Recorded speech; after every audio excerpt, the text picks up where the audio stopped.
പുതിയ വീഡിയോയിലേക്ക് സ്വാഗതം. ഇന്ന് നമ്മൾ ഉണ്ടാക്കാൻ പോകുന്നത് ഒരു പപ്പായ പായസമാണ്.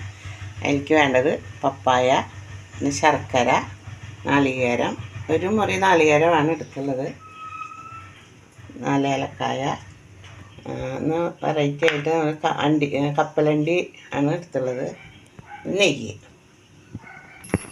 ചീഞ്ചട്ടി അടുപ്പത്ത് വെച്ചിട്ടുണ്ട്. എനിക്ക് ഇത്തിരി നെയ്യ് ഇട്ടിട്ട് ഒരുക്കി വരുമ്പോൾ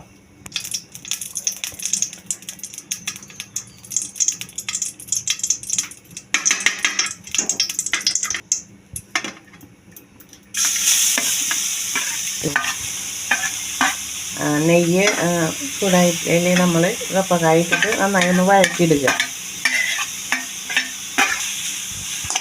കപ്പക്കായ നമ്മൾ ചീകി വെച്ചിട്ടുണ്ടായിരുന്നതാണ്, പ്രോപ്പർലി ചീകിയിട്ട് വെച്ചതാണ്. അത് നമ്മൾ നെയ്യ് ഒഴിച്ച് ഒന്ന് വഴറ്റിയെടുക്കുക.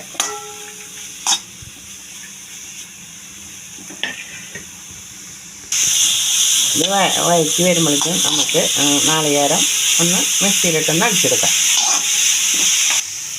നാളികേരം ഒന്ന് അടിച്ചെടുക്കാൻ പോകാം കേട്ടോ.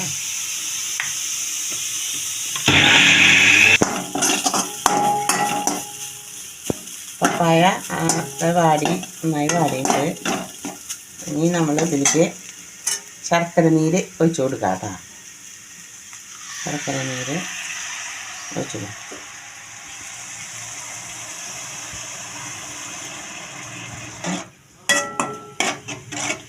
ഒന്ന് തിളച്ചോട്ടെ. ശർക്കര നീര് ഒഴിച്ച് നന്നായി നമ്മൾ തിളക്കുകയല്ല, ഒന്ന് വയ്ക്കണം. തിളച്ച് നന്നായി ഒന്ന് കുറുകി വന്നിട്ടുണ്ട്. കുറുകി നല്ല ഇതായിട്ട് വന്നിട്ടുണ്ട്. അതിലേക്ക് നമ്മൾ രണ്ടാമത് വെച്ചുള്ള പാല്, നാളികേരത്തിൻ്റെ രണ്ടാമത്തെ പാല് ഒഴിച്ചു കൊടുക്കാം കേട്ടോ. ഒന്നാമത്തെ പാല് നന്നായി ഒന്ന് തിളച്ച് ഒന്ന് വറ്റിയിട്ട് വേണം നമ്മൾ ഒന്നാമത്തെ പാല് ഒഴിച്ചു കൊടുക്കാൻ.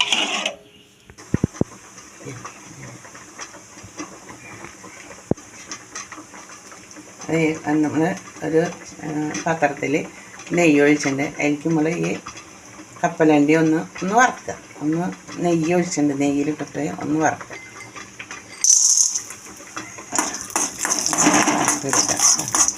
കപ്പലണ്ടിയുടെ നല്ല മൂത്ത് നല്ല ഒന്നുണ്ട്, നല്ല കളറായിട്ടുണ്ട്. നമുക്ക് പായസത്തിൻ്റെ ഈ ഒന്നാമത്തെ ഇത് നന്നായി കുറുകി വന്നിട്ടുണ്ട്.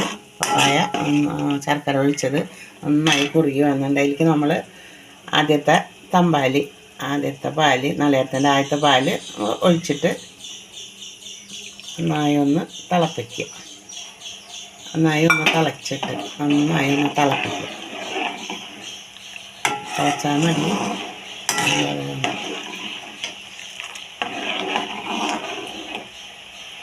എന്തായാലും ഒഴിച്ചിട്ട് നന്നായി തിളച്ച് വന്നിട്ട് അതിലേക്ക് നമ്മൾ ഏലക്കായപ്പൊടി ഇട്ട് കൊടുത്തു. ഏലക്കായപ്പൊടി ഇട്ട് ഇളക്കി അതിലേക്ക് നമ്മൾ വറുത്ത് വെച്ച കപ്പലണ്ടി ഇടുന്നുണ്ട് കേട്ടോ.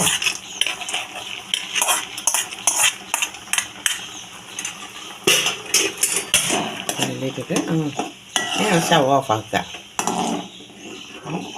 ചൂടാ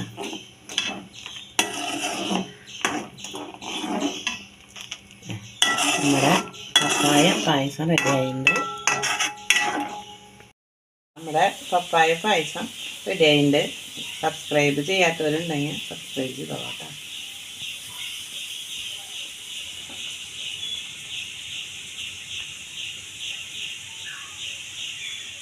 എല്ലാവരും കണ്ടോളൂ.